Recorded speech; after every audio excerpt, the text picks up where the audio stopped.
ginawa ko na pala siya. Oo. Ganun ako.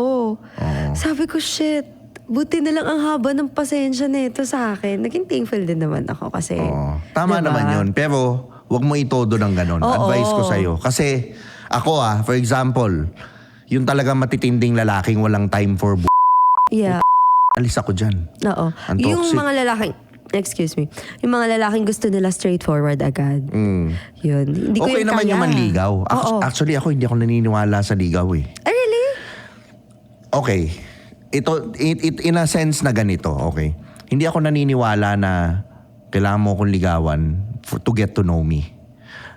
To be honest sa akin, nandun ako sa, we can get to know each other in a relationship. We can always break up if it doesn't work out. Mas makikilala mo nga ako eh. Pag ginawa mo na ako kagad eh. Kasi yun yung totoong ako. Ang tingin ko kasi sa ligaw, best foot forward. Oo.